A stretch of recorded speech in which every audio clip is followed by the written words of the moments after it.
Really, I'm quite used to media jobs disappearing. I mean, I came of age when, print magazines were all the rage, and then, print was replaced by digital, and then digital was replaced by social, and now everything's kind of been replaced by, TikTok and ChatGPT, and it's all very instantaneous, of the moment.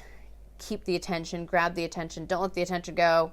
You have to say everything perfectly within the first 3 seconds, otherwise you're going to lose people. And oh my God, blah, blah, blah. I can't believe we did that. I can't believe that we just would work for free for years, because that was kind of what the industry expected of kind of young minds. You did it for the byline, you did it for the credit, you did it for the opportunity. Like, woo, like God forbid you ask for salary or a mental health day. 4 years ago, I think I was down to like 36 pounds in my bank account, and I was living in a friend's extra bedroom, and I didn't have a job, and no one would hire me, and hiring managers would be like, we just don't think you get it. It takes practice, and it takes willing to be awkward and bad, like so bad in the beginning, and just willing to feel like a damn fool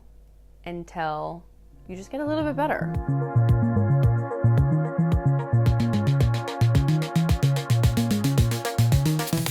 Hi, my name is Jen, and I'm a writer. I write about solo female travel and reclaiming your life after divorce and living it up in London, and the best way to do it. I was born in the States, kind of all over. Everyone always asks, like, where are you from? And I say, how much time do you have? It's kind of born in Montana, lived in, the West Texas, Colorado, all over Colorado. Then the second I was 20, I moved to South Beach, Florida, with the goal of ending up in New York. But I was working to get my degree, and no one would hire me in New York. So I flew down to Miami right before they were about to close up shop because there was an incoming hurricane. I wore this ridiculous white suit and stormed into the offices of Ocean Drive magazine and demanded an interview for an editorial internship. And I still really wish that I had a lot of that chutzpah now that I did back then. I think I do to some degree. I'm working to kind of build a lot of that back, but I just really wanted to be a writer, really as long as I can remember, and thought I wanted to be in magazine journalism, and I thought going to Miami was the way to do it. It worked out, but that was many, many moons ago, and that was in, 2005, 2006. There were so many horrible hurricanes that year. It was really, as a Colorado girl, really, ill-equipped to deal with hurricanes and living on your own in hurricanes. And again, this is the time, before power banks, before iPhones, before, technology as we know it today. And I don't know, I think I had a flip phone, or maybe might have had a Palm Pilot phone. That, that's how, much we're going back. And I just remember being in the dark for too many days and thinking, I was like, it's time to get out of here, time to make the move. And moved to New York not too long after, and found it really hard to get a job without a degree, and ended up being a temp and worked for L'Oreal while I was going to school at night, and did that for pretty much until I graduated from NYU, which didn't think that was going to happen because I was the first person in my family to go to university. And then right around that time is when the first financial crash happened, of my lifetime anyway, and then got into e-commerce. And so kind of pivoted from kind of print magazine journalism in Miami, and then kind of did PR and events in New York, and then got into e-commerce, and again, kind of through temp jobs. Like, temp jobs have always been kind of like my gem, and like little hidden ways to kind of break into industries that were like notoriously like difficult to get into, like trying to get into like the coolest club in town. And temp jobs are always like kind of the way you could just like sneak in the back. And worked for Net-a-Porter and Girlboss and then Ann Taylor, and was dating my long-term boyfriend. He proposed. Then he decided he wanted to go to business school, and he got into LBS. And so the time came to go from New York to London, and moved over here. And I loved it. Like, just loved London. And didn't want to leave, didn't want to go back. Put everything that we owned into a shipping container, and most of it got here. Some things got put on a ship to Dubai and then had to come back, but most of it came. And yes, built a life here. And I don't know, fast forward a few years, and that marriage didn't work out. But found myself in really unexpected ways, and worked for a few corporations, and did a lot of jobs, did a lot of creative stuff. Nothing really like filled my soul, but really kept me busy behind a computer trying to prove myself to somebody, something, some corporation, whatever it was. And then the pandemic happened, another financial crash.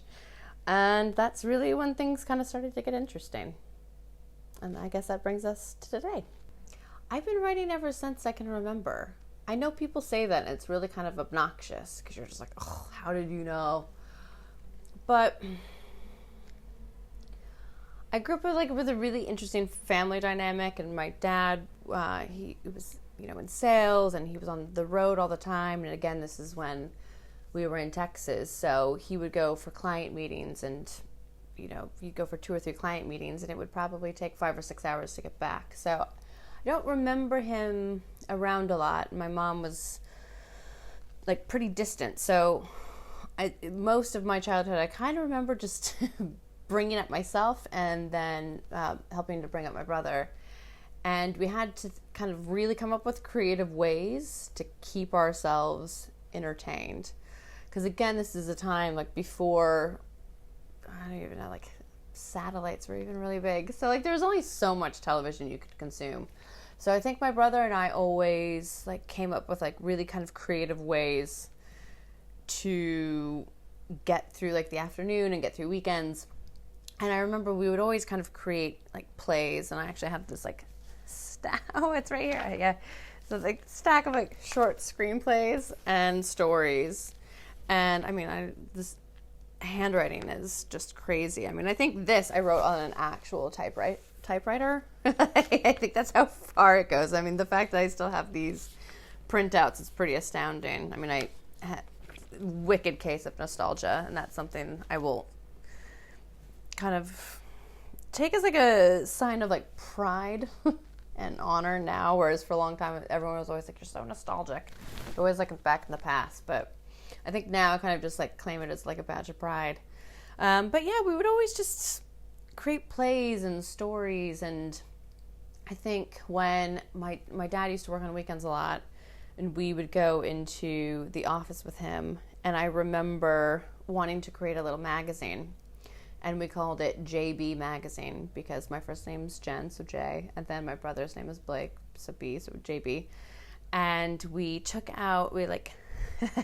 I think we took an old People magazine, and we cut out a picture of Tom Cruise and kind of like glued it on the front of some copy paper. Then we did some like little cutouts, and we like wrote on it, and we created this little publication. It's kind of like a People for kids, and went to go and wanted to distribute it to kids in the neighborhood. So again, we like went to the Xerox and copied it out, and it was like black and white, and it was just like the colors were totally off. Like it was just like so black, and then it was so white. This is the olden technology. And then we went and distributed it to kids in the neighborhood for I think 5 cents. and I think like only 2 people bought it. But I think that kind of demonstrated that I wanted to be a writer from a really young age. And then I think, kind of came and went. But then this is not surprising for a lot of people of my generation, but really fell in love with like Carrie Bradshaw from Sex and the City. And I just remember being like an older teenager when that came out and just thinking it was really revolutionary to have these group of women, and Carrie in particular, kind of speak about her experiences and kind of speak about New York and kind of bust open the lid on things that were happening, but yet really kind of people would whisper about, but not really kind of shout from the rooftops, and certainly not put in print what was happening. So I just really kind of admired her gumption and her way of, looking at the world back then at like that period of time. It's kind of like aligned with like Bridget Jones and kind of like, sassy women and embracing their sassiness. And I think that's when it solidified that was the only thing that I was going to do and would do, even though there's been a lot of roundabout ways of getting back to that throughout the years. I think a lot of writers will say that they're not writers, or they'll say, oh, I'm a writer in training, or I'm, for many years I would say, oh, I was a copywriter and a writer, or I work in, fashion and I'm a writer. It was always kind of a secondary type of thing.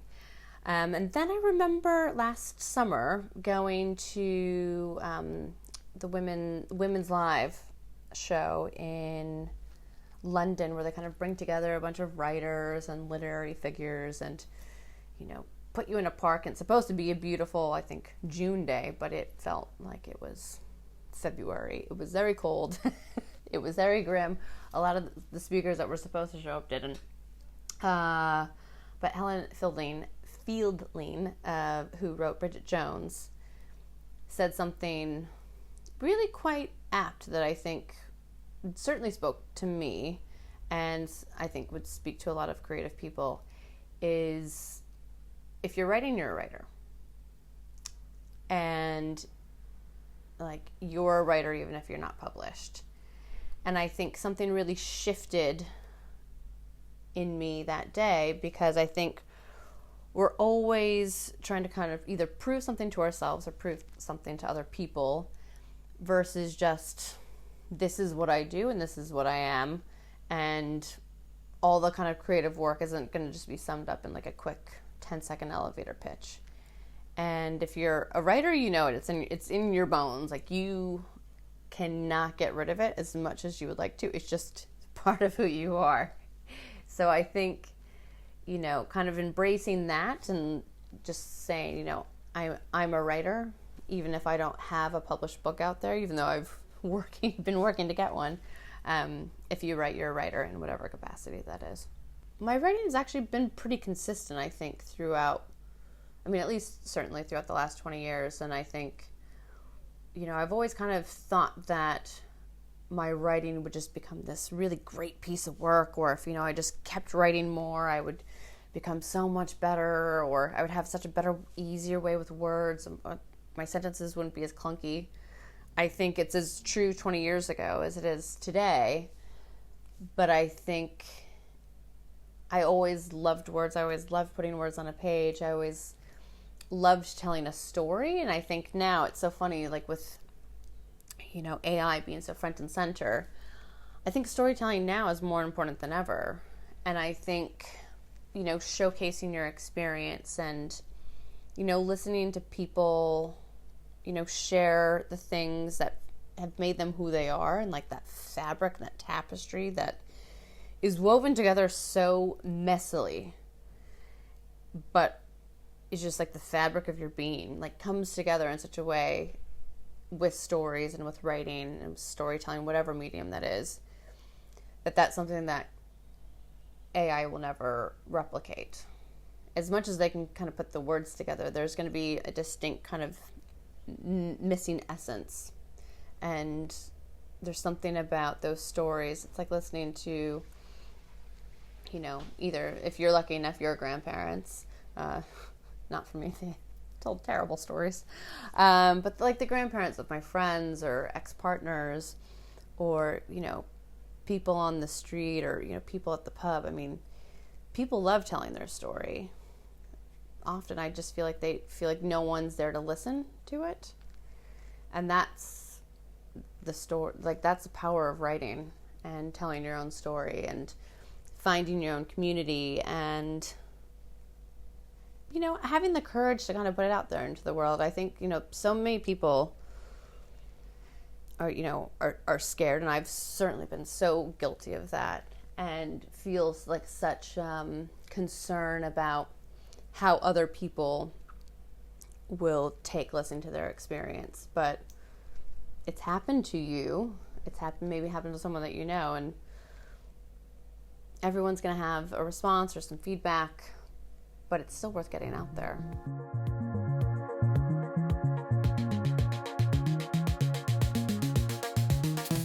My writing process. I mean, this desk has been with me since the early 2000s. So I think this desk is very well lived and very well traveled. Probably more than most Americans I know, which is like the joke I always love to tell. It's so lame. I know it is. But I probably got this desk in the late 90s. And it got me through university and Miami and then New York and London and all over London. So it's been like a very like sturdy, like trusted fellow, even though it looks like it's something out of like 1998, like Crate and Barrel, which I think it is, or Pottery Barn. Goodness. But yeah, I guess it's kind of, it's a reminder of like where I've come from, and certainly like where I've been and where I want to go. And I haven't loved working at home for a really long time because of the pandemic. And I think being a writer, it's such like a solitary existence anyway. And I always joke, it's, like being a writer and being an expat and working for myself and being divorced.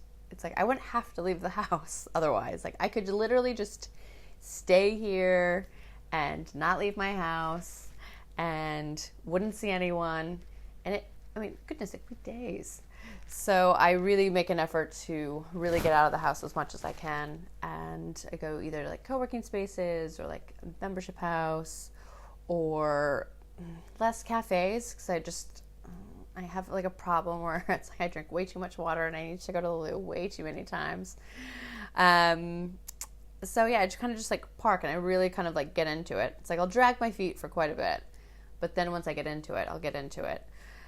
So now it's a little bit of a mix of writing my own content and then having to deliver copy for my clients and then take care of my puppy and make sure I go to the gym. So now I think I'm in a very like steady routine, but it certainly took a really long time to like find my groove. And then I think find my groove post-pandemic of just trying to be outside of the house as much as humanly possible.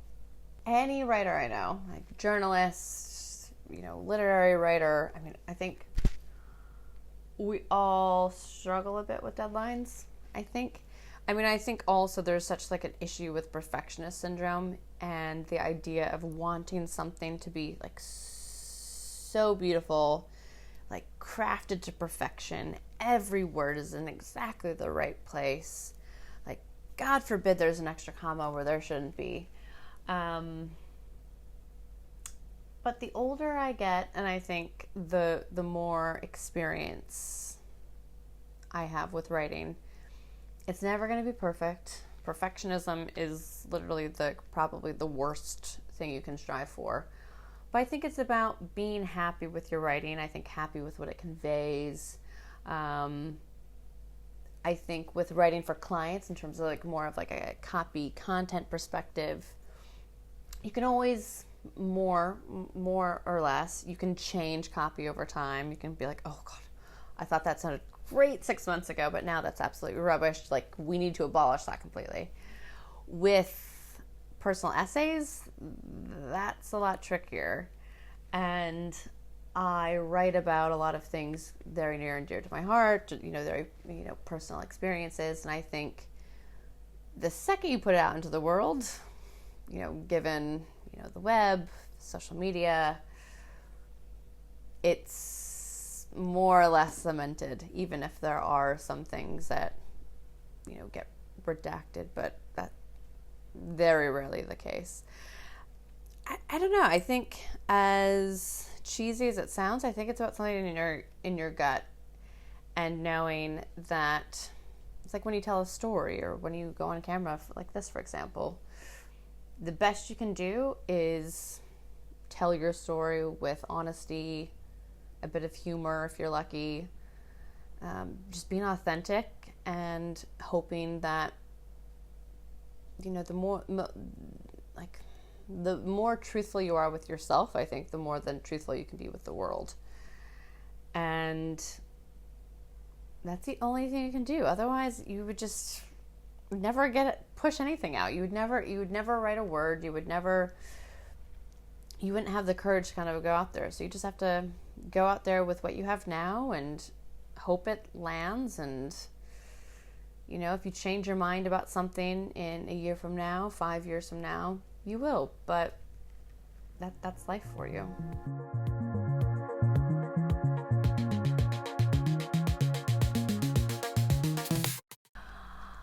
God, success is so tricky. And it's certainly something that I've chased after for far too long. And I think for me, it was never about kind of chasing success in terms of climbing the corporate ladder and getting the title. I think financial stability has always been really crucial for me. I think, coming from the background that I did, and then, being in a country that's not my own, and going through a divorce, and really only kind of knowing that partnership, at that point in time, the only kind of the crucial parts of my adult years, it was incredibly scary. I think being a creative, being single, being an expat, and wanting some sort of definition of accomplishment. I think kind of credibility.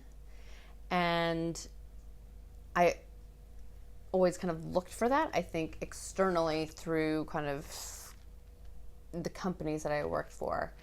And what I find really fascinating is I never thought I was like that. I never thought I was someone who was, defined by her career or title or salaries.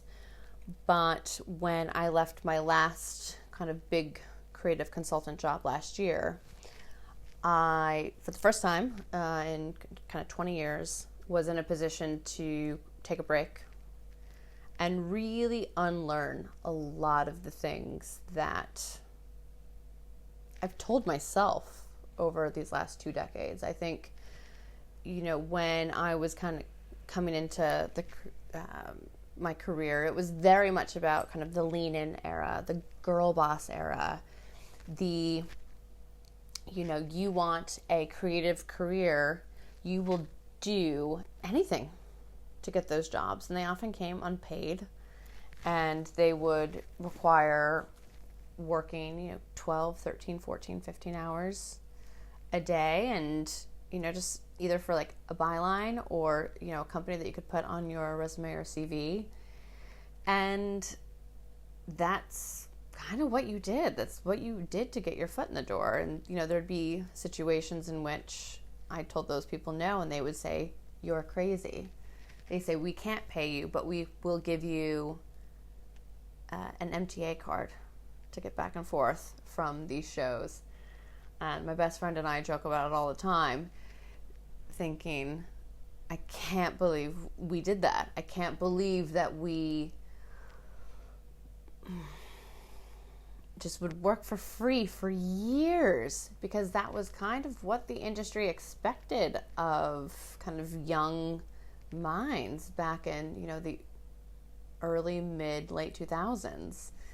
You know, you did it for the byline, you did it for the credit, you did it for the opportunity. Like, woo, you know, like, God forbid you ask for salary or a mental health day or anything like that. I mean, I remember one of my first jobs, I was so burnt out.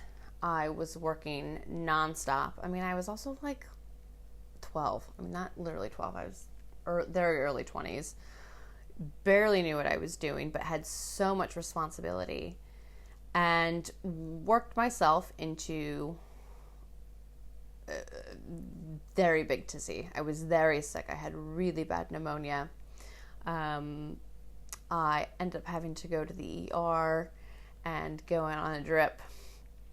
And I mean, still to this day, I've only been sick like that one other time. And I remember, again, like messaging my boss. I think on this time I had a BlackBerry.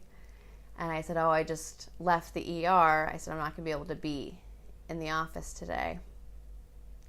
And he said, oh, well, that's really disappointing. We really need you in the office. We have this really big event coming up. And they didn't care. Like, they just didn't care. It was just, you know, your life and your life was about your career. And I think especially being American, that's much more ingrained in, I think, how we live. But then I also think, especially during that point in time as well, and kind of coming to the UK and realizing that people had found a better way of working and living. And I think that's one of the reasons why I never wanted to go back. It's because I saw that there was this thing called life that was to be cherished. And far too often we put so much of our sense of self-worth in what it is we do for others, how we show up creatively, how we show up in companies, and, you know, a lot of what we deliver. And, you know, last year I woke up and I thought, goodness, I've really sacrificed a lot to be considered good at my job. And what does it cost me? And it turns out a lot. It turns out a lot for someone who didn't even think they were that consumed with their career or title or prestige or whatnot. I mean, it could be a million and one things. I mean, sometimes you just want to be told that you're good at something. And, you know, people tell you that you're good at it. You keep chugging along and you kind of keep going at it. But then you realize that if you work for the praise of other people versus pleasing yourself and the things that really bring you a lot of joy and sense of purpose, I think that's where you can really start to change the path that you're on and work towards projects that have a lot more purpose and meaning.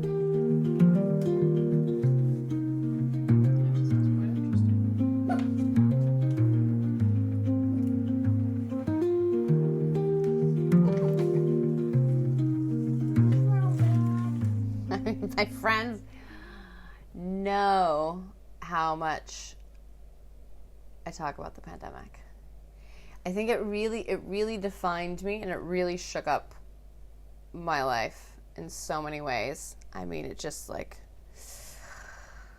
I know that time was crazy for a lot of people, but I feel like I'm just a completely different person, creatively, professionally, personally, now in 2025 than I was in 2020. I think in 2020, I was 36. I felt like I was, you know, after kind of those late 30s. I was still mid 30s, but in my mind, I was late 30s. I was working at this company that, you know, personally, I felt really fulfilled. But professionally, I knew that I was like hitting a lot of like stagnant markers, and I didn't want to leave. I just didn't want to leave my friends. I didn't want to leave what I knew. I became really comfortable, and I instinctively had this gut feeling. I mean, ask me how or why I did. I don't know. maybe kind of divine intervention from upper management, but something told me that things were going to change. And I think as well, it's kind of like knowing that I was like in my late 30s, mid 30s. See, I still do it now. In my mid 30s, I knew that I had like maybe like a few more years that things would kind of stay the same before they started to shake up, in the sense of like my family or my friends and that community kind of going off and having children and moving to the country and, you know, jobs changing and really needing to make like some really serious decisions. It all happened for me. And my life just kind of exploded in the sense of, you know, I lost that job during the pandemic. I had to move out of my flat, and it was the longest place I'd ever lived, not just in London or New York, but my entire life. And I think, you know, following the pandemic, it's just like I really craved comfort and the sense of identity and what I was going to be and who I was going to become, and all these things that I felt were all based on markings of society. And, you know, trying to find another partner after my ex-husband and I had split up. There was all these things I was just seeking external validation for. And none of it made sense. And none of it mattered in the end. And so once I kind of lost all these things and, you know, went through the hardest breakup that I went through outside of my marriage, I started to realize that I was chasing all the wrong things. And there was something so much to be gained from losing all these markers that I had put in my toolkit. And I was like, I'm broke as a joke. Like, so fucking broke. I was living in a flat share with an amazing colleague who let me rent a room off of her. I put all of my stuff in storage. I hadn't lived with someone else other than my ex-husband for 12, 13 years at this point. It'd been such a long time. You know, no job prospects, like interviews were rubbish. All my friends like buggered off to the country. It just was crazy. And I felt like I didn't have anything other than my dog. But then the great thing about like losing all these titles, or these names, or all these things that you put on yourself, is that you learn to be Jen. And I learned to become me.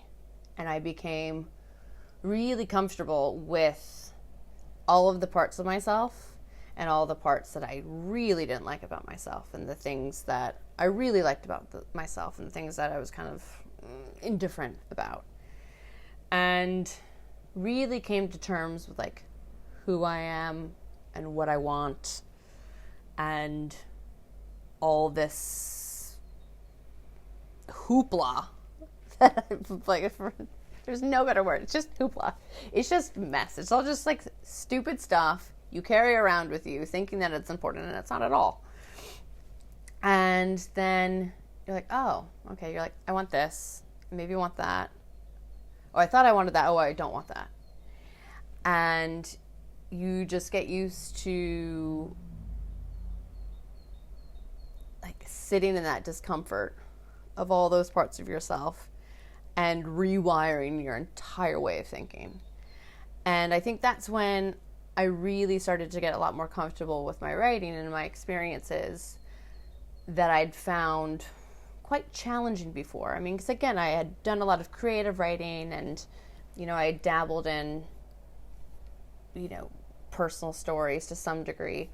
But I think that's really when I leaned into like telling my story and telling it from my point of view and from my perspective. And if you didn't like the way that I told that story, then don't read it. And there's certainly people who have read my work and hate it, but then there's other people who read my work and love it. Sometimes it resonates with them. Sometimes they comment that, I'm a dumb, stupid bitch, and women like me are the reason there's never going to be a female president in the United States.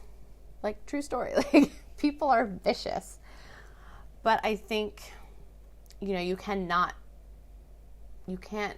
stop yourself from doing something because someone's not going to like it. Because if you live that way, then, again, you'd never leave the house.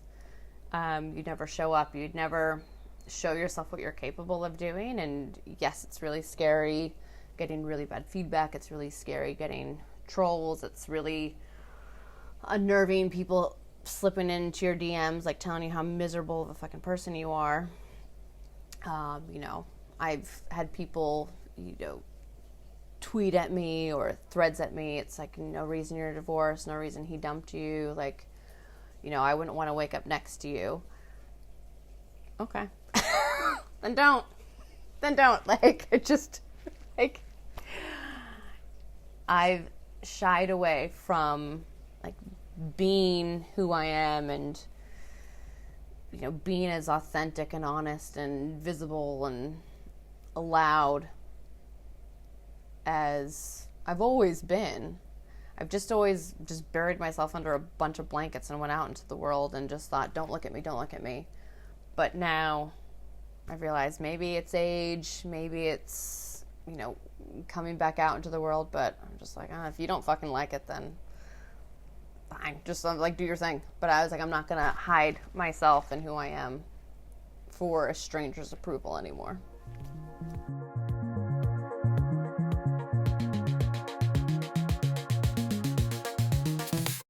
I think, of the pieces that I've been commissioned for and the ones that certainly I'm the most proud of and have been published,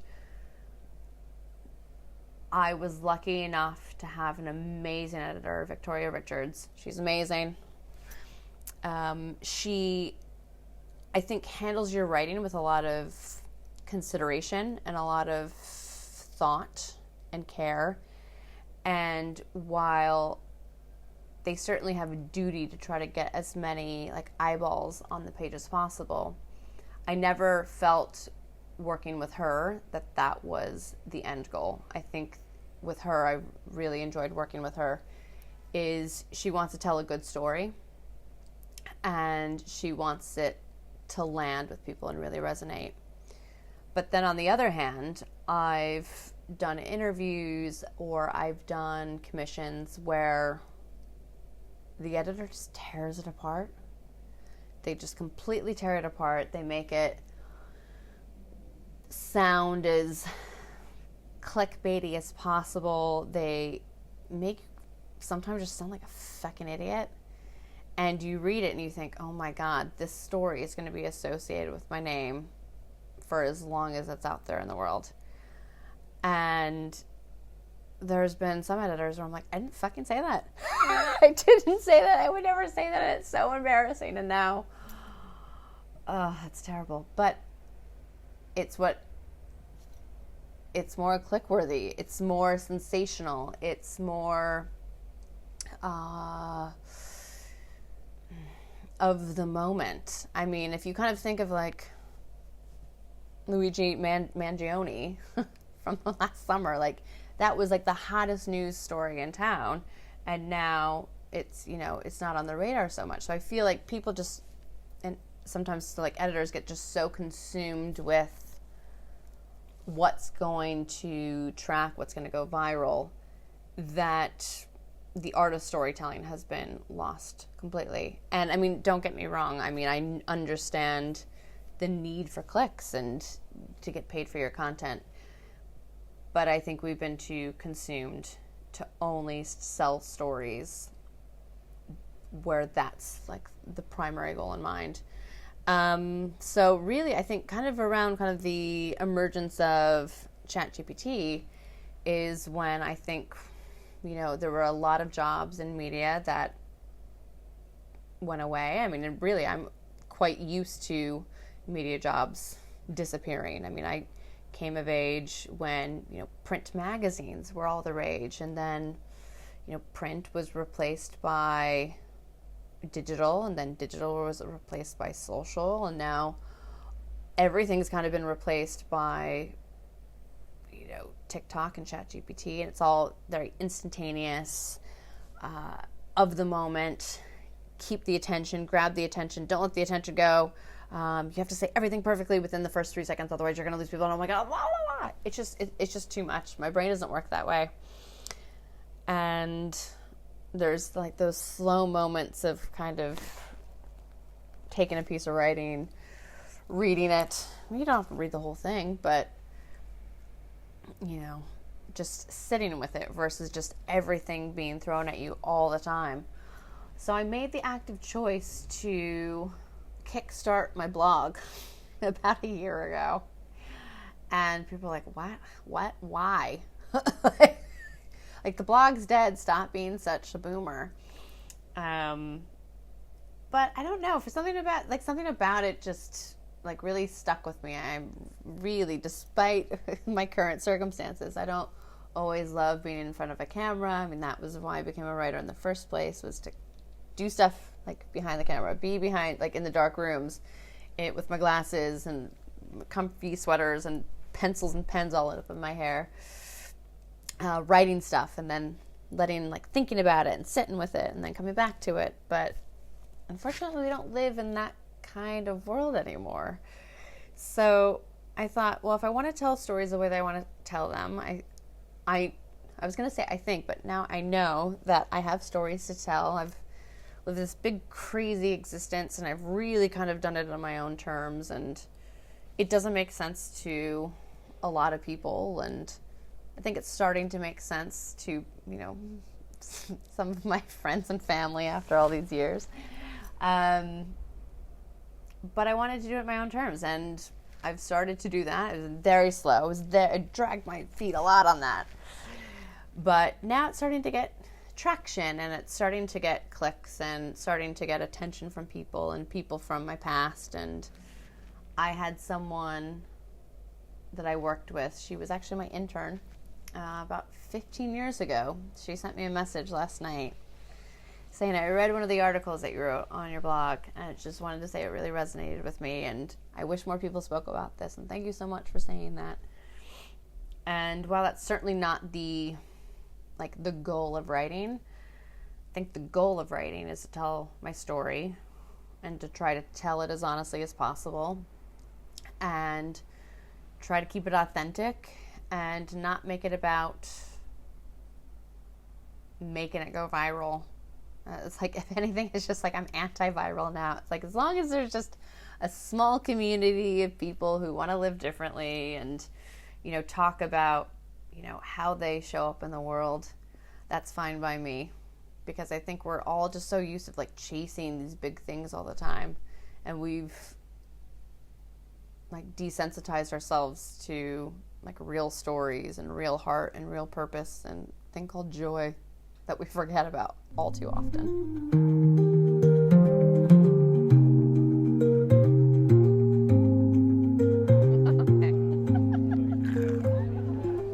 I think I learned the lesson of doing things independently when I was quite young.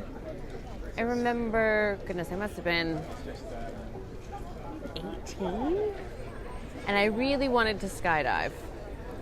And I think it was then that I understood the lesson between people saying that they wanted to do something and actually doing something.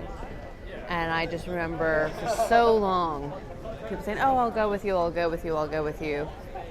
It never landed. Months went by, it never happened. Reminders and promises and promises broken, never happened. And then I just remember waking up one day and saying, I'm going to go skydiving. So I called this place, and they were open. I think their first drop, so to speak, was at 11. So it gave me a few hours to get up there. And I just went up there and I did it. And I remember ever since then, it was kind of, I realized that if I wanted to do something, it was up to me to make it happen versus relying on other people to make that a reality. And so I think I took my first solo trip when I was about 20 years old. At the time I was living in Colorado, and I'd wanted to go somewhere in the Bahamas or the Caribbean, somewhere warm, and nothing quite landed.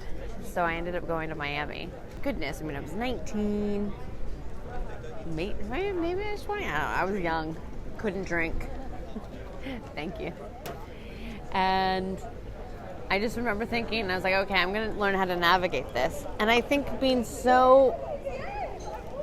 I was younger, I just had this like fierce, independent streak that still kind of lives in me to some degree, but, you know, certainly as life goes on, it withers away, and I think, you know, you have to really work to like bring it back up. And then I just did it, and just everything was just an experience. It was a lesson. It was, I think, showed me I was stronger and a lot more capable than I gave myself credit for. And I don't think I took a solo trip again until I came to London for the first time. But even then, it was like I was part of like a school trip. There were certain things I could kind of rely on. But it was really after I got separated from my ex-husband that I really leaned into solo travel and wanting to go out into the world and not knowing who to go with or, you know, who would go with me. Because again, kind of doing it a little bit older, you're not quite in the position where you want to go stay at a hostel and, you know, meet people that are, you know, in their gap year. And, you know, you're not quite in the position, and you kind of want to do like a seniors trip with a bunch of people that are much older. So I think just the nature of kind of going back out there into the world again and seeing things and doing things that I wanted to see and do after spending so many years with, you know, my ex, certainly. I mean, we were together for 10 years. It was so defining at that period of time. And, you know, you go through breakups and, you know, sometimes people take a side and, you know, again, it's like if you're living abroad and, you know, all you really kind of have is your friends. So you kind of quickly have to learn that, like, if you're going to, like, rebuild your life and rebuild it on your own terms, that you have to go out there and do it for yourself because no one's going to glue it back together for you. You know, I never really kind of thought about it in terms of doing solo travel for writing. I think at the time I was employed, so I made, you know, decent enough money not having to write, and I didn't really kind of see the value of writing about it at the time. But then the more I did of it, the more unique I started to see how it was. And again, like even now, I mean, I think I'm very open about solo travel and, you know, going to all the places that I've gone to by myself. And I think it's a lot more widely accepted. And I think certainly kind of post-pandemic, a lot of people see the value of getting out into the world and not waiting for anyone to do it. So I think back then, certainly people thought it was a bit peculiar. But I guess I didn't write about it at the time because I just wanted to live it. I just wanted to experience it. I wanted to see all these things that I grew up with in books and, you know, in the, you know, World Wide Web, you know, the late 90s, and then again kind of started to see in articles when I got older. And I just decided that I was going to do it hell or high water. No one was going to stop me. And so now I'm lucky enough to have all these experiences, and now I can write about them. But with like a little bit of the lens of age and grace and acceptance. It might not be as representative as writing it right then and there, but those memories are like passport stamps, and they're still stuck with you, and they're not going anywhere.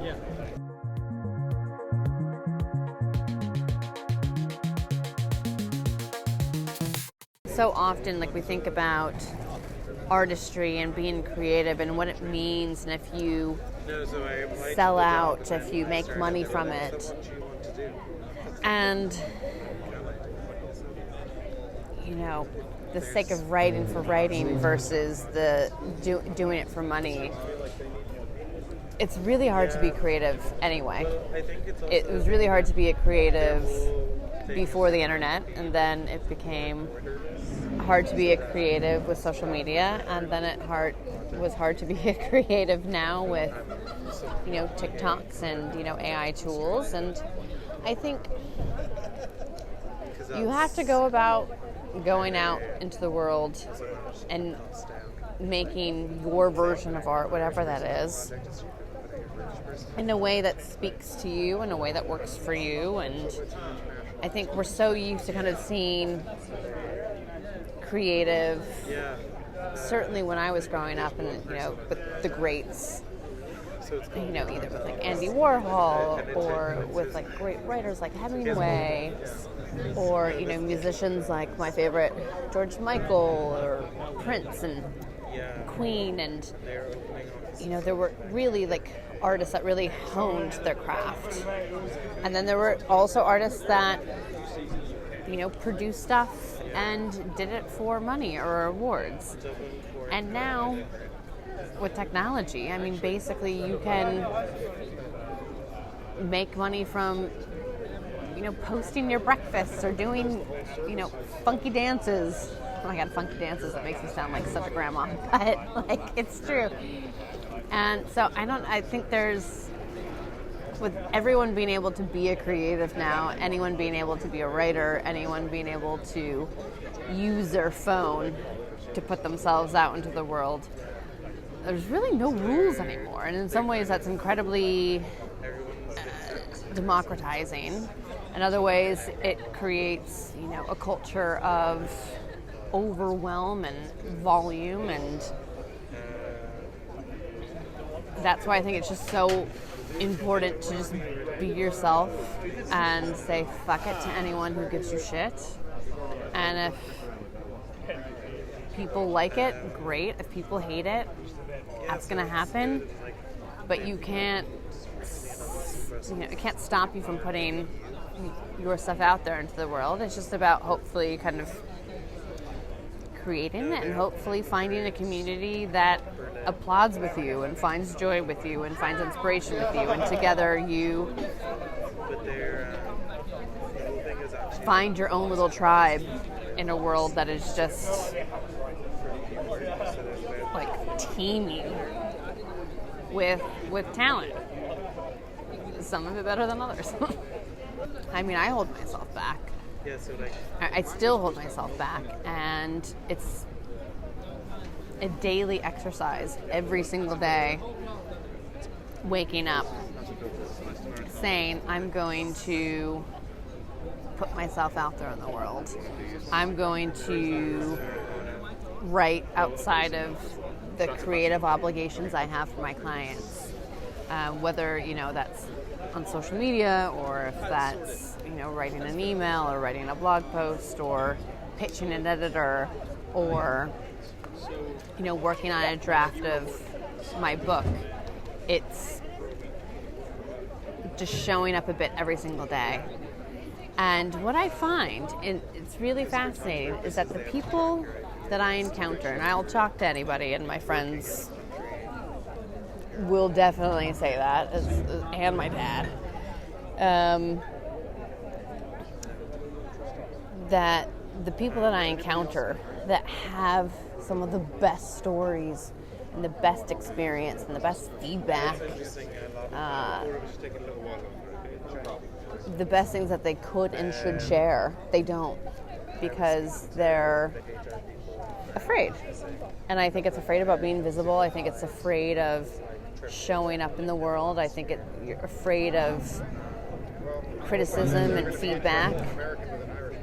And those are all very easily justified. And it's hard to show up in the world. People are there's people that are sensitive, and I'm certainly hella sensitive. And then there's people who just let it roll off their back. I've never been one of those people. I will never be one of those people. But I think for me, what I've learned is just have to practice getting just a little bit more comfortable with that. And I've silenced myself, my own doing for too long, that now, that I am getting a little bit older, I just realize that time's not a given. Circumstances aren't a given. I'm very fortunate that, after basically my life imploded during the pandemic, that it's better now than I ever could have anticipated. And it's, the hard work and the choices that I've done earlier in my career, and then certainly, earlier in my adulthood, have afforded me some of the opportunities I have today, but nothing's a given. Anything can change. Anything of your circumstances can change, and I just don't want to ever worry about regret and about not doing things that I could have done. And I certainly realize that with anxiety, which I struggled with for years, is that whenever I start to get really quite anxious, that's because I'm not doing something that I know I need to be doing. And typically that means creative work. It means about doing something, about pushing myself just a little bit further, a little bit harder, a little bit more than I am comfortable with doing. And some of the people that are really comfortable in front of a camera, or have like a really big TikTok following, or whatever it is, sometimes they're just really good about presenting themselves. And I don't think the number of followers you have is representative of the type of creative content you can and should be putting out into the world.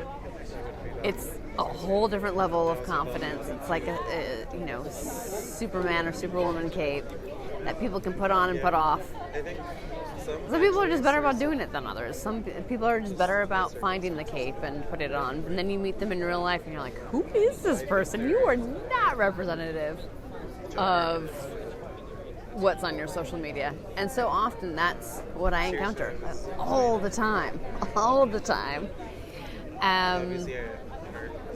But again, I think the people who are probably a little bit uncomfortable with putting themselves out there creatively, that really kind of encourage to just push yourself just a little bit more. Start super, super, super, super small, and let it build up over time, and let the work kind of speak for itself. And sometimes it's like you're yelling into a fucking cave, and you're like, no one's listening, no one's hearing anything I'm saying. This is pointless. I have a job, and I have to take care of, not me, but other people, the kids.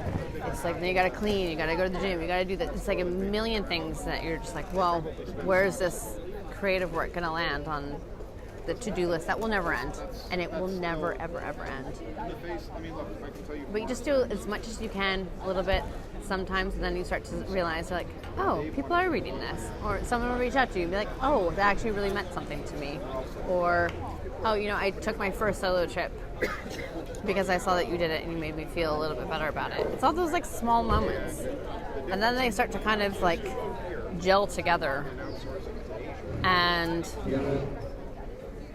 then you realize, oh, there actually is a little small moments of impact. Not anything big or crazy, and nor is that what I'm chasing after, but just those small little moments where your story made a difference to somebody, and that's quite sweet.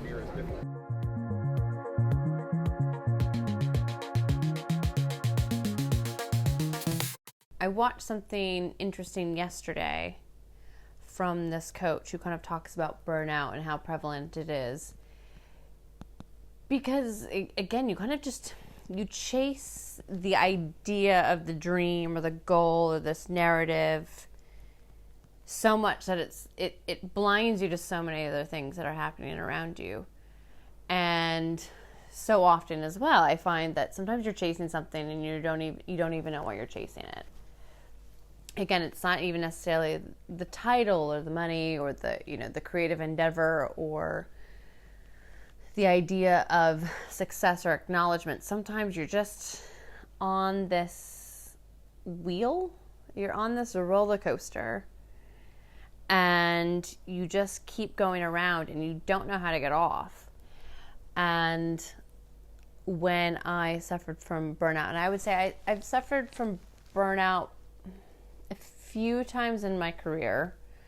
The first time I was really quite young. I was in my kind of mid to late 20s, and it was just kind of par of the course, because again, I think the relationship that we have towards work now, I think discussions have been had, and I think, one of the kind of benefits from the pandemic and, the way that I think about the pandemic, it's really in quite a negative sense, but I think it created kind of more of a grand equalizer, just in terms of people talked about mental health and work-life balance that we didn't quite have before. So I think there's a lot more discussions happening now, and I think in terms of work-life balance, and if you are a parent, and kind of the needs of your personal life tend to be met with a little bit more compassion than they were before. But again, that's not kind of across the board, and I know that working very competitive businesses, that's not always the case by any means. But if you don't kind of cut off the head of the snake, it will just keep coming back to get you. And what this coach said was, so we just chase it. We just chase it, and then you end up, 50, and you realize that you've gotten to the top, but you're wickedly unhappy.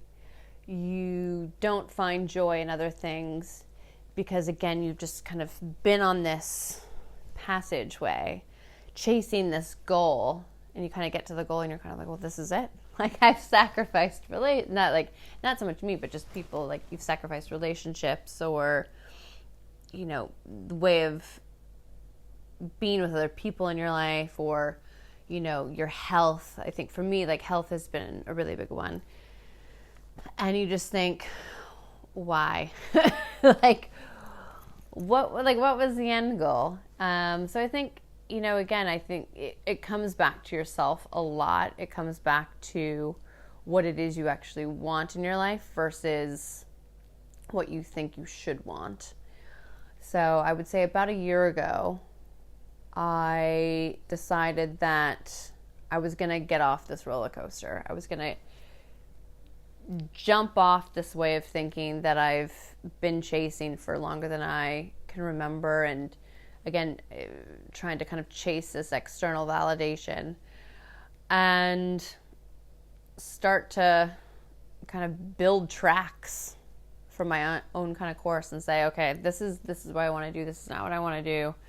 Why have I been chasing after that or doing this? And it's incredibly liberating, but it's also incredibly scary.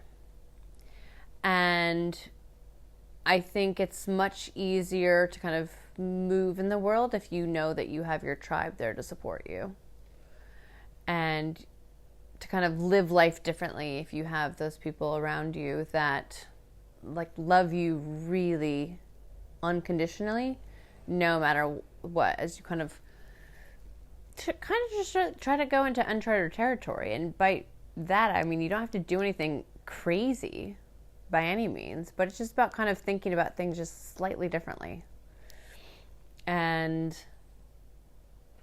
just deciding that maybe you're not going to chase that big corporate career. Maybe you're not going to chase a book deal. Maybe you're not going to chase, marriage and children. Maybe it is just about living out of your suitcase half the year. Maybe it's about just being happy and finding satisfaction in your life, and knowing that it changes by the seasons. Anything's possible. And I think, the more we kind of step away from, really binary thinking in terms of success and happiness only looks, one way. It can literally be a billion different ways, and it can be really like neon one day and very sparkly one day and very gray and bleak the next day. But just like, I don't know, we just need to give each other a lot of empathy. And I think, you know, showing up for yourself and showing up for your work in ways that really meaningful for you, but then also realizing that deadlines are always going to be there. Timelines are always going to be there. People are always going to want more from you than you have. It's like there's always going to be a spreadsheet waiting. But like, how much of your life are you willing to put on hold to just constantly deliver? And like, deliver for whom as well? Like, is it for yourself? Is it for like your creative endeavors? Or is it to make shareholders more money? Like, you know, again, it's not something you can always like walk away from. It's not something you can just take a step back from. But what I have realized is that you actually have a lot more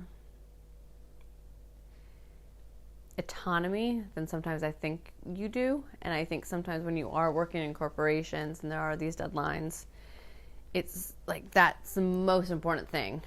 It's like hitting these deadlines, hitting these, you know, goals are so vital, but they'll just be replaced by another one and another one and another one. And when you give it your all and you hit the goal, you hit the unattainable deadline, then often you get a congratulations. If you're lucky, you get a congratulations. And then there's another goal. And you just keep chasing the goal. It just never goes away. It's like your to-do list. It never goes away. And so if you're, you know, able to find a way of working, maybe it's with freelancing, maybe it's consulting, maybe it's a hybrid approach. If you can find a way that works for you, that you can do a little bit of both, maybe take a step back, then like I really hope that you do.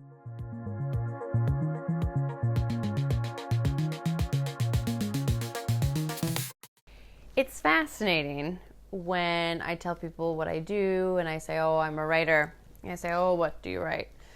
And it's always a little bit of a complicated answer because I'm like, well, I can kind of lean into what I've done previously, which is kind of, you know, print and tech companies, a copy, or I can talk about what I'm doing now, which is write about myself, and I write about experiences, and I write about travel, and I write about, you know, how to create life on your own terms. And the latter I find a lot more interesting. It also provokes a lot more questions. It certainly is a lot more intimate. I think it takes more courage to show up and be vulnerable and to talk about things like so close to oneself. And I know there's certainly criticisms for, you know, media in the industry kind of talking about like milking women's stories. But I think so often, like with women's stories, there's so many times, and this is still very much the case, where our stories haven't been taken seriously. You know, we're told, you know, we're being too sensitive or too dramatic, or that, my favorite, that didn't happen. And I think sometimes that's why it's so important to highlight women's stories and women's experiences. I mean, you still get, you know, situations now where, you know, in terms of like women's experiences with medicine or with pregnancy or motherhood, there's so many people who are still not even taken seriously till this day. I mean, it shouldn't be crazy that in today's day and age, like we're only kind of starting to talk about menopause, and somehow like people coming up talking about menopause is like crazy taboo, or oh God forbid. And that's why female stories are still so important. And because, you know, women have been telling stories for centuries, but I think they're what was different back then to versus now is there was a lot more sense of community. I think there was a lot more sense of telling stories in quiet corners. And now the sense of community and the way that we live is just very different to how it used to be. I mean, even, last century. So that's why it's so important to kind of keep highlighting these experiences and really kind of bringing them to the forefront and helping women feel less alone, and I think feel more acknowledged and feel confident that other people can identify what they're going through. And as I've kind of went about kind of telling my stories and being more forthright with some of the experiences I've been through, and I mean, certainly if you were ever to kind of talk to me, I would be pretty open, I think, with a lot of things that I've went through, which is, abuse in, various capacities, to, getting my heart broken, to, struggling to find a job, to, coming to terms with divorce and trying to not feel so much guilt and shame about it, because I carried like boatloads of shame for years, so many years. And I think it's only been recently that I'm like, oh, it wasn't my fault. And I think if there were more stories around kind of divorce and how to kind of like break away from your marriage and find independence, and you don't have to be like the sad trope of the wife, burying herself in bottles of wine, then that would have been really empowering to me all those years ago. So I think that is why we need to kind of build together as like a community and tell our stories and hope that other people find solace in that.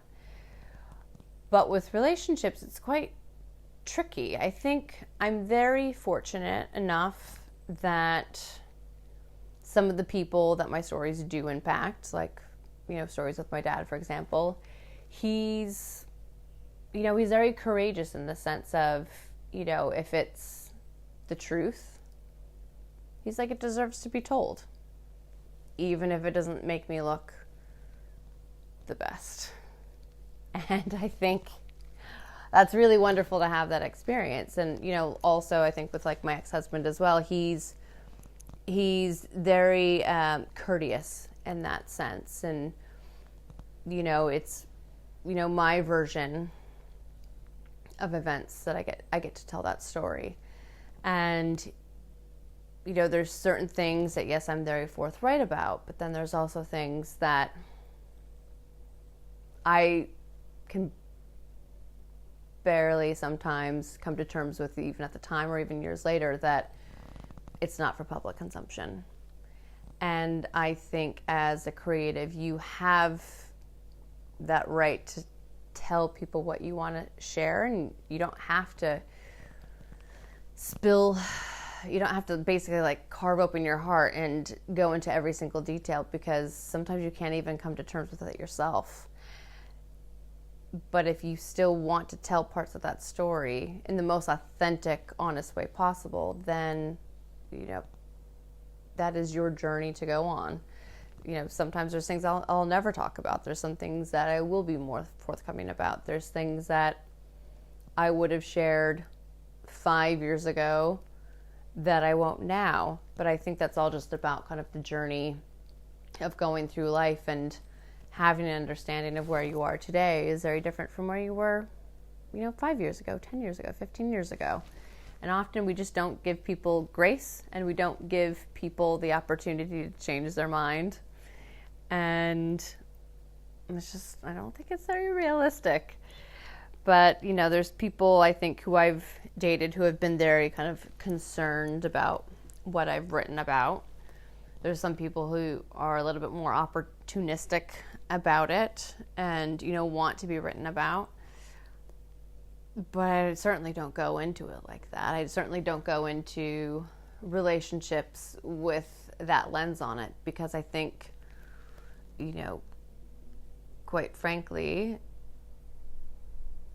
everything in some ways is a story, but also it depends on what you want to share and what you don't want to share.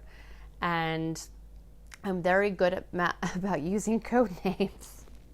And many of my exes would be mortified by some of the code names that I've used. But I mean, also, it's given me a lot of like creative liberties. And that's in some sense why kind of writing fiction is a little bit more fun than pure memoir or personal essays, because you can, play with it a little bit more, and you don't have people speculating about who they are. But I don't know if people are really that interested in speculating about the shit I write about anyway.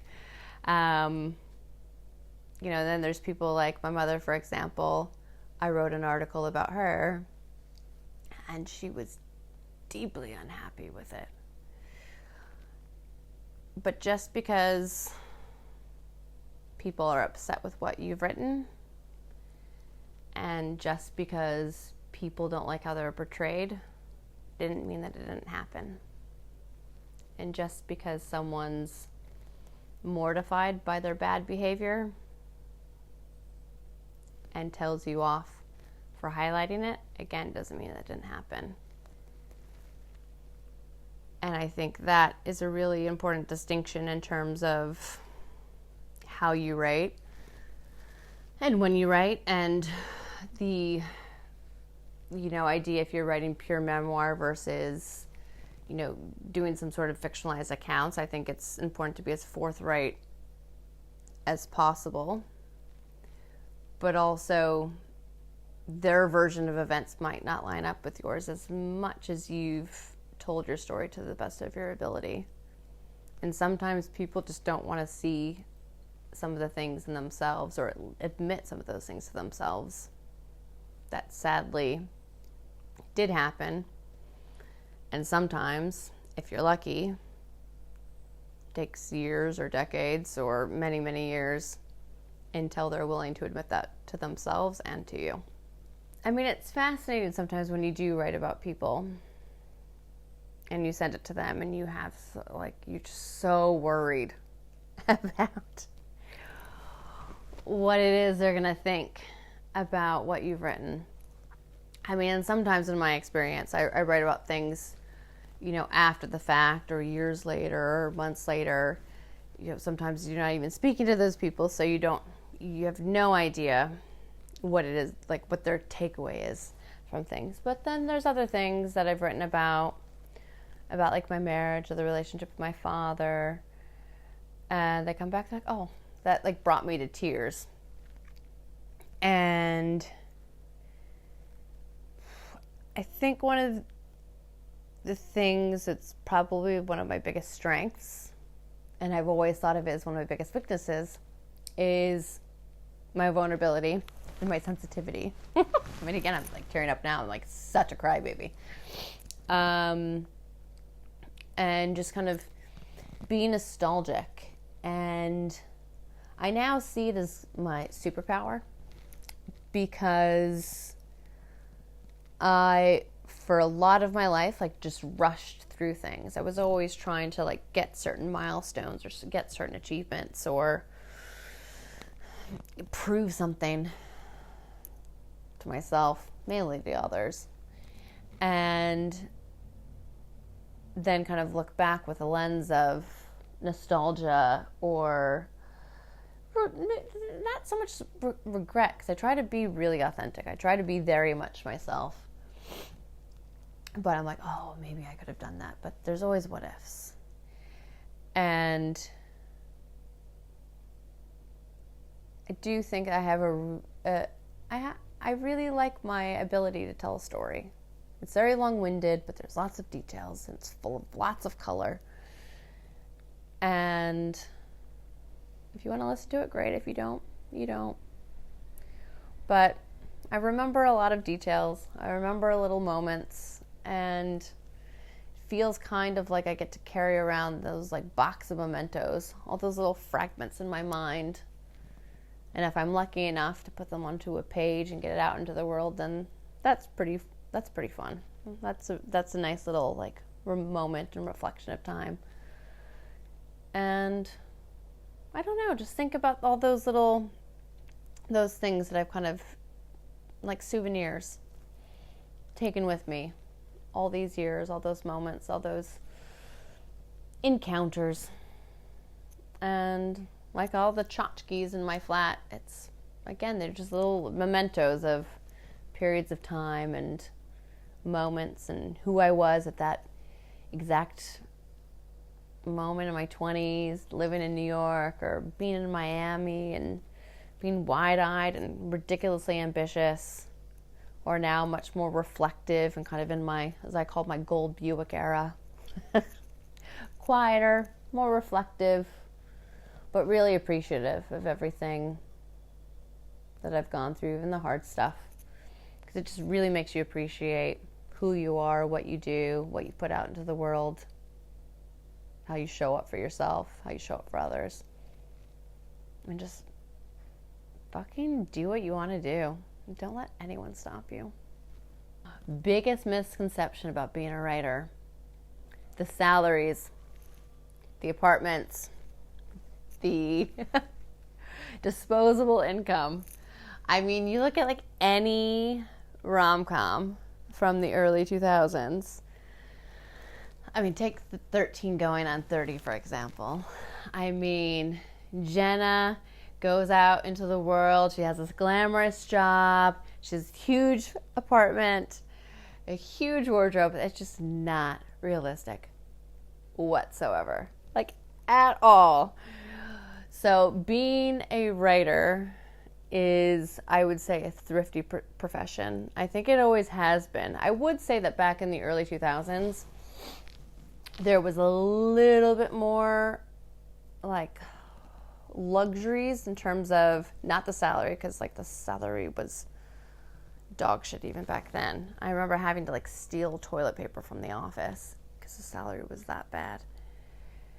But you got like free gifts. So like you'd get free beauty care. You'd get to like kind of, ransack some of like the wardrobe department, or you get sent a lot of free stuff. You got to go on like really cool press trips.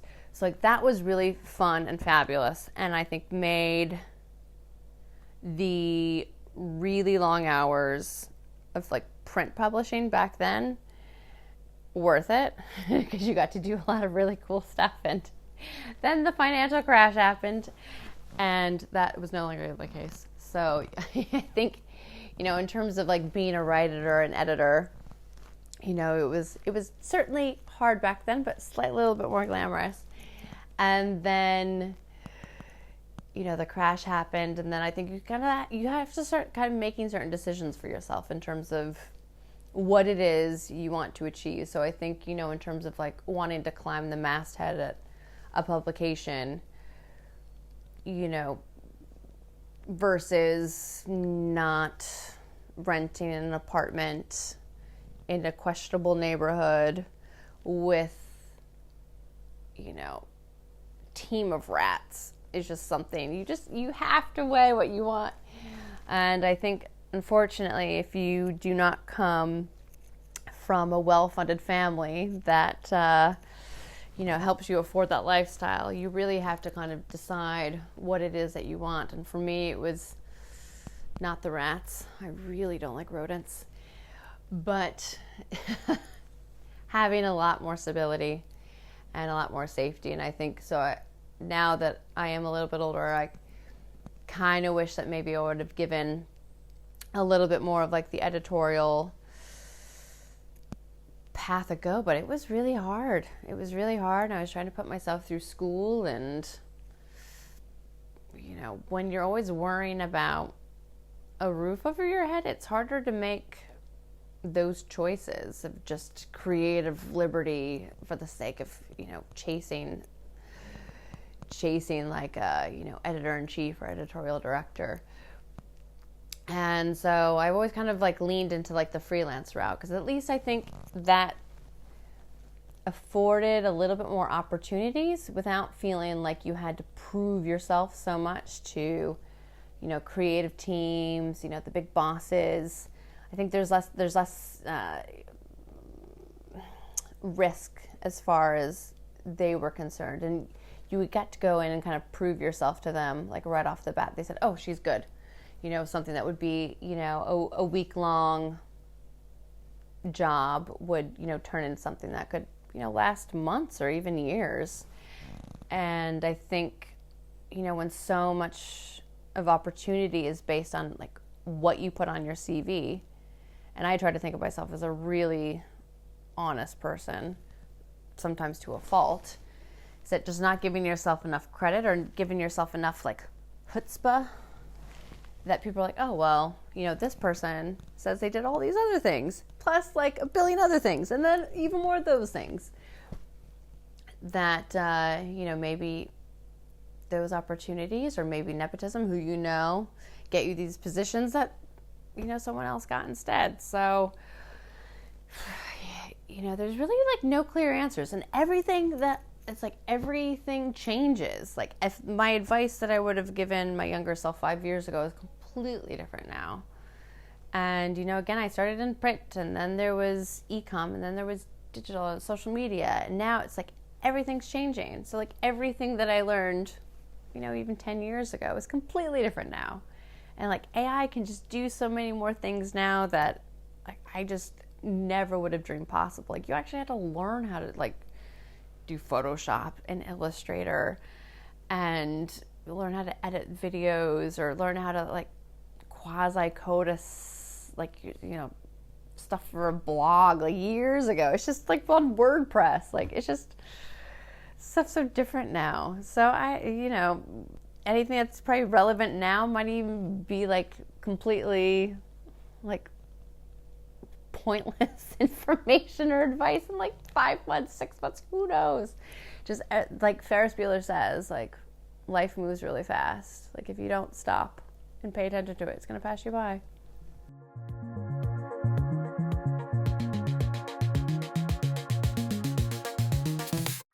Oh, I'm not good at many things. Like many things. Sports is one of them. And it's really funny because I think, not to go into like total like tech bro vibes, but in terms of like fixed mindset and like growth mindset, it's really remarkable the stories we tell ourselves and the things that you say that you can't do versus the things that you can do. And I think a lot of it has to do with, one, how you go into something. And I think also it's about the people you have around you and how much that influences the way that you see yourself. And I think the way that you show up in the world, the way that you push yourself, or the way that you keep yourself hidden. And I know for far too long that, when you're heavily criticized a lot, either the way that you're raised or your partner or friends, it will change everything. Because it will change if the people that are closest to you can't see the value in you succeeding, then you're very rarely going to see that in yourself.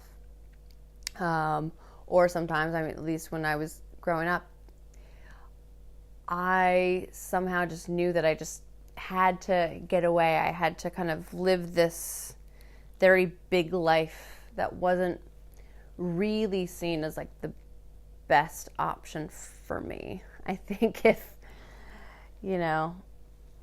I would have listened to what everyone told me I should do, I would probably be, multi-times divorced with a bunch of kids, living in, small town, suburban Colorado, being like a rancher's wife, something like that. Like, let me tell you, I was like, I know Yellowstone sounds glamorous, but it's far from it. That is a really hard way of life. And certainly like the life that I think my mother wanted me to live. So I don't know. I think I grew up not certainly being told I wasn't good at most things. Certainly not being applauded to do a lot of things. Again, kind of like kept like pretty, like home a lot. And so I think, again, I had to entertain myself and kind of watch far too much television. And I've tried doing sports now as like an adult. And I'm actually not terrible at things. I'm not certainly as terrible as I think I let myself believe. But it takes practice, and it takes willing to be awkward and bad, like so bad in the beginning, and just willing to feel like a damn fool until you just get a little bit better. And then you realize you're like, oh, I'm not so bad at this. All these things I told myself I was bad at.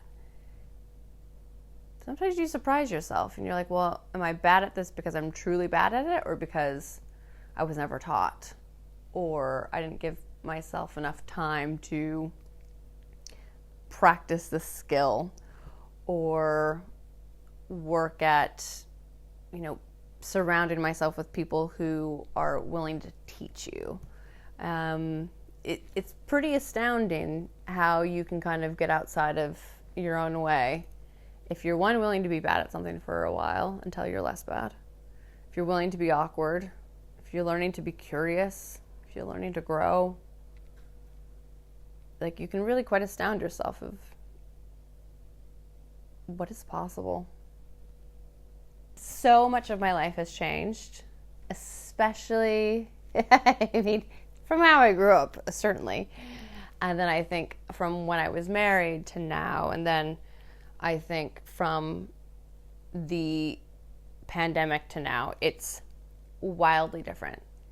I still, pretty much I think on a daily basis, I walk home and I think how different my life is from even 5 years ago. And I'm really incredibly grateful for that fact.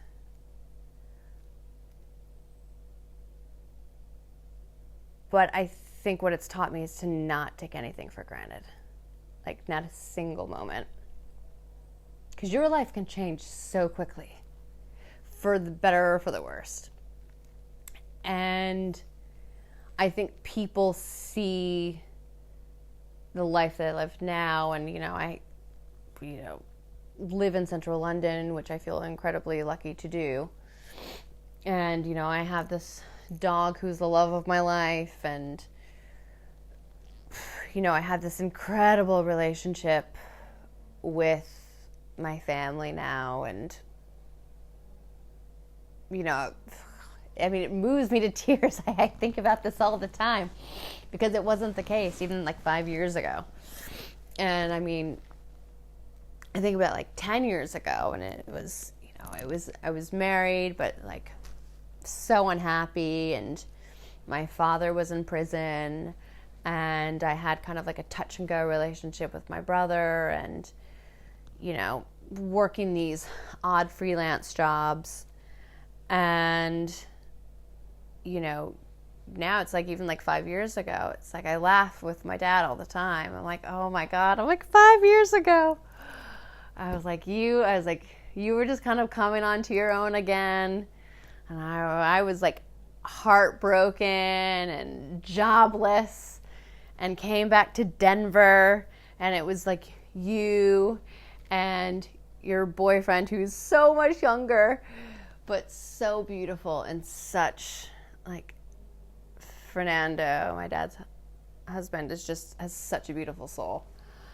And he just kind of took me in, and we just kind of learned to put together this family framework, which didn't make a lot of sense, but it worked. And then I kind of just kept coming back every summer and spending time with them, and we created this relationship together. And then Fernando's family would come up, and my dad had started this business, and there was 6 of us in a 2-bedroom apartment in downtown Denver, and there were just beds and air mattresses everywhere. Like, some of us were speaking English, some of us were speaking Spanish, and we just all crammed in this apartment, just this new beautiful blended family that just did not exist. Like it just, I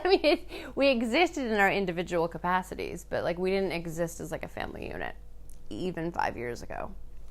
And, you know, kind of coming together and working together and, you know, supporting each other and building each other up. It's, you know, we really have a relationship that really like special and like meaningful and just so grateful for. But again, it didn't exist a few years ago. So, you know, I think, you know, when people see certain things about me or see the way that I dress or, you know, make assumptions about my postcode, you know, 5 years ago, not even, this is like 4 years ago, I think I was down to like 36 pounds in my bank account, and I was living in a friend's extra bedroom, and I didn't have a job, and no one would hire me, and hiring managers would be like, we just don't think you get it, or I don't know, it's just not a right fit, or whatever. Just, you just have to have so much, I think, conviction in who you are and what you want in the world, and just keep fighting against it, even when everything around you feels like it's going wrong and you feel you're down to like literally like your last few pounds. That life can be different, but also understanding the value of those moments and knowing that it can change so quickly, and just know that, you know, just because you don't see it now doesn't mean that it can't exist. Oh, yeah, so you can find me at jenkaarlo.com. It's Kaarlo. You can find me on Instagram, which I would love a follow because I'm trying to get more followers than my dad this summer. And so I'm going to make that my summer challenge, is to get more Instagram followers than my dad. Who's a stud, by the way. Like, he's like a real, like, Bruce Willis. So I see why he has so many followers, but just every little bit counts. But yeah, that's where you'll find me kind of going on about musings or things I see in London, stories here and there. I mean, I still feel a little bit too awkward about TikTok, but I'm trying to work my way up there. And, yeah, hopefully if I, you know, get enough of a community, I can convince some publishers that I'm worth investing in a book deal. But until then, otherwise I can give you cute dog videos on social media.